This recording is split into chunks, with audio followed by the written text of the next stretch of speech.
Saya sebenarnya pengen tegaskan bahwa ya kayak tadi investasi ini sebenarnya bukan peluang bisnis ya. Kita minggu ini membuka tema anak Tuhan, investasi dan bisnis. Wih, ini nih kalau dengar bisnis mungkin luas ya. Hati-hati lagi dicari polisi semua loh. Enggak, kan yang Hati-hati loh. kan afiliator kita kan enggak ya. Kita mah apa sih ya? Cuman penyiar radio. Kalau Handphonenya jangan bicara dikasih lihat, Pak. nggak ada apa-apanya, nggak ada handphone begini dong. Kalau investasi, waduh kayaknya kita hari-hari ini sedang ramai membahas tentang Investasi. sebuah atau beberapa instrumen investasi lah ya Mm-mm. yang sedang hangat-hangat diperbincangkan gitu ya. Ada yang ditangkepin lah, ada yang peluangnya gede banget lah katanya orang. Iya, Maka dari iya, itu iya, anak Tuhan ini harus bersikap gimana sih menghadapi atau menyikapi memandang investasi dan bisnis ini. Harus anti kah, harus pro kah, harus gimana? Cara milihnya juga ya gimana gitu kan. Benar, Kita benar. mau ngobrol dengan, wah saya bisa bilang ini apa ya, nggak ada habisnya loh kalau ngomong soal investasi dan bisnis. Ini kayaknya Benar, juga benar. kurang ya. Tapi semoga ini membantu Anda lah. Ada patron-patron yang bisa membantu Anda dalam minggu ini kita membahas tentang investasi dan bisnis. Kita hari ini bicara sama siapa? Kita akan bicara bersama Fandi Gunawan dari Gereja Mawar Syaron Surabaya Barat. Kita mau sapa dulu. Shalom Ko Fandi. Halo. Shalom, Ko Fandi. Hai, Halo. hai, shalom. Terima kasih sudah join di Baterai DFM. Ini baru bersama Ko Fandi pertama kali dengan format yang baru. Format Sobat yang Raida. baru, benar. Jadi Puji Tuhan. beberapa hari ke depan selama seminggu ini kita akan ditemani dan dapat sharing tentang investasi dan bisnis bersama Ko Fandi. Dia. Semoga dapat hasil atau dapat wah ini ternyata insight-insight yang positif ya buat saya ya. Iya, gitu. iya, Kenapa iya. ketawa Cu? Gak apa-apa. Kenapa? Ada yang mikir gak? Harus beli saham apa nih Ko Fandi? Enggak ya, jangan ya. Pertanyaannya jangan gitu. Kalau di itu sini loh. kalau itu sih tiap hari ya tanyanya ya. Makasih Ko Fandi sudah join hari ini. Thank you. Bicara soal investasi Puji dan Tuhan. bisnis, saya juga meyakini bahwa Ko Fandi juga sedikit banyak mengetahui bahwa hari-hari ini rame banget loh. Iya. Apalagi tentang investasi, ya kan? Kalau bisnis sih macam-macam dari dulu memang hangat ya. Tapi kalau menurut Ko Fandi sendiri, saya spesifik deh tentang trading. Apa robot? Jangan dimatiin lo ya Sobat Trader radionya. Ini kita bahas nih. Jadi kita nggak apa-apa Kita belajar nih. Iya kan.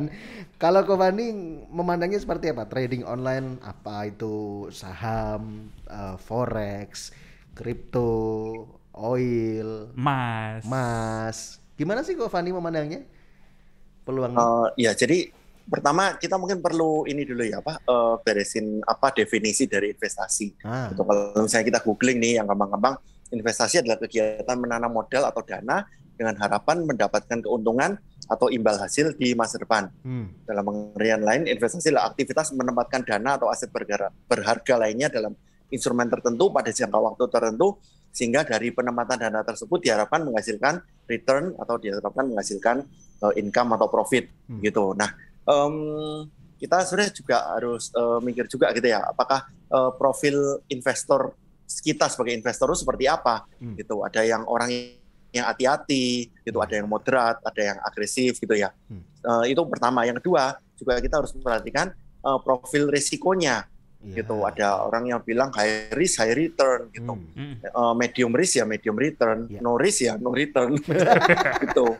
Nah, atau misalnya returnnya kecil gitu. Tapi Alkitab bilang di Pengkhotbah 11 gitu ya, gitu. Yang uniknya berikan bagian kepada 7 bahkan kepada 8 orang, karena kau tidak tahu malapetaka apa yang terjadi di atas bumi. Jadi pengkhotbah yang kita yakini ini Salomo yang nulis, itu juga dari awal Salomo pun bilang gitu ya, Raja Salomo bilang ke kita gitu. Itu sebarlah semacam asetmu atau kepemilikanmu gitu. Kalau kita sekarang bahasanya itu jangan taruh semua telur dalam satu keranjang gitu. Jadi kalau misalnya keranjangnya jatuh, ya telurnya pecah semua gitu. Nah, kalau misalnya saya sendiri, saya melihatnya bahwa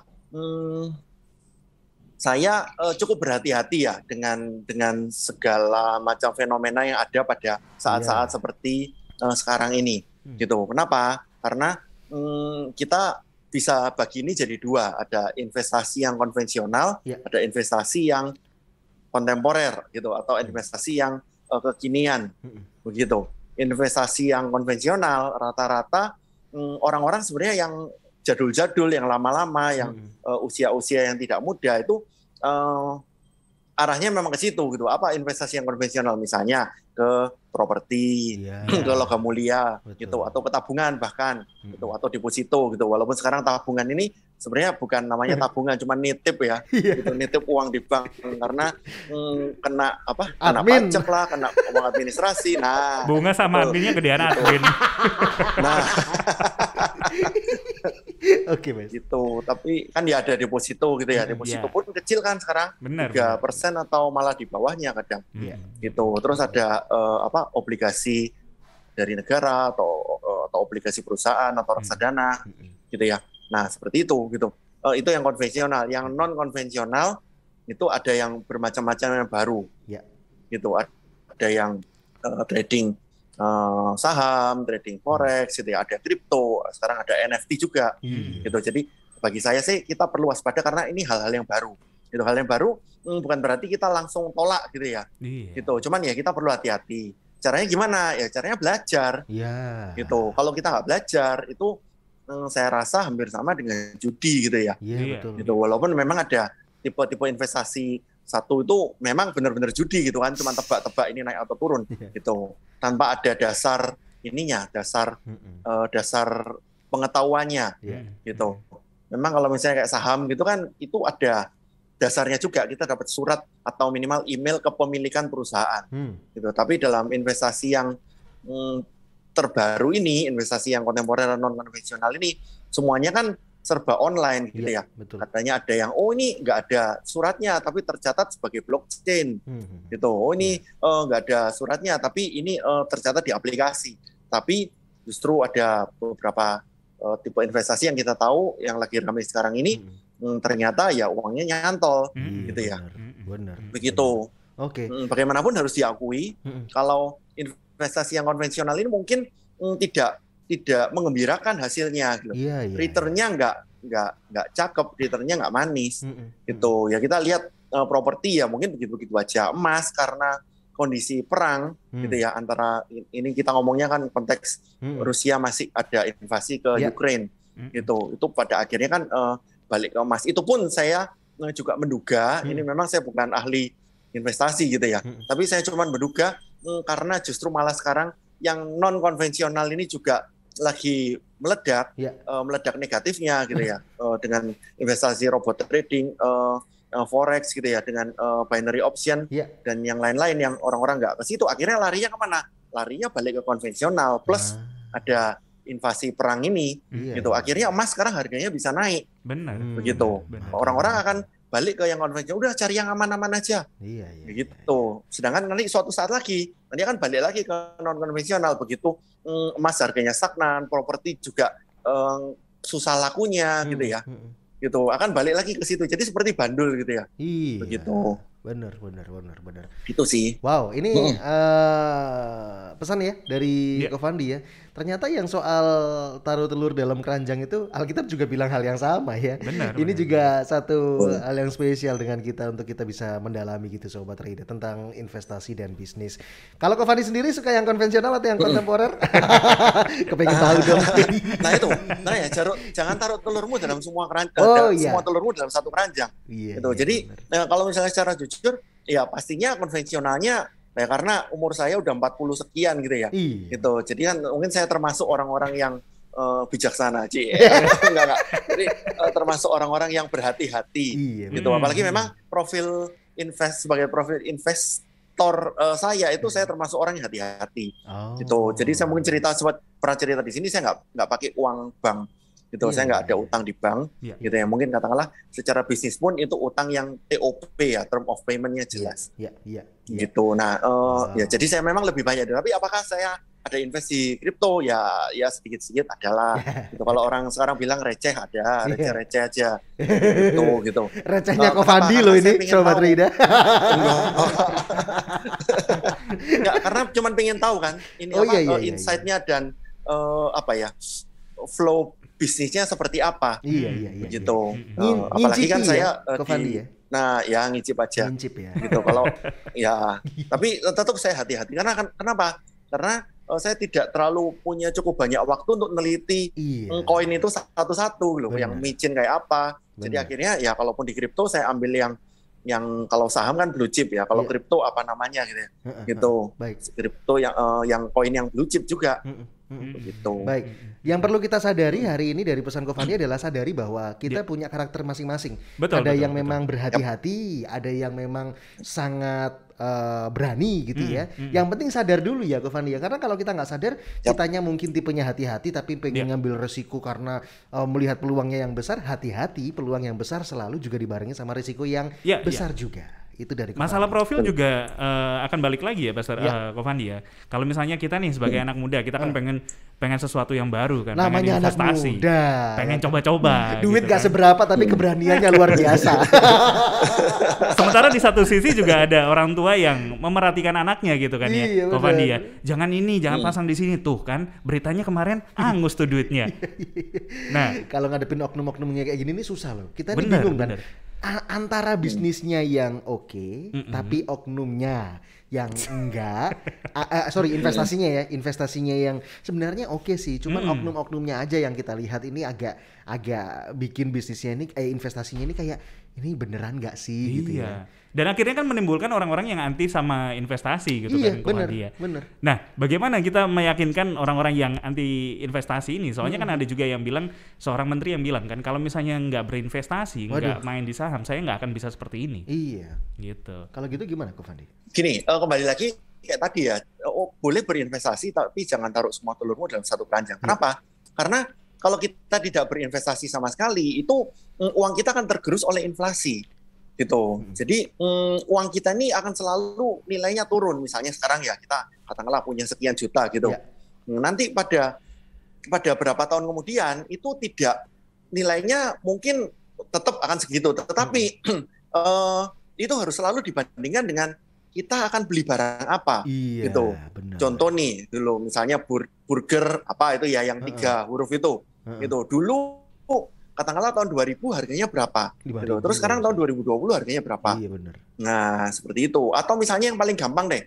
Emas ya, gitu. Emas itu pada waktu tahun 2000 itu mungkin masih berapa puluh ribu gitu. Sekarang itu kalau LM Antam itu udah di atas 1 juta.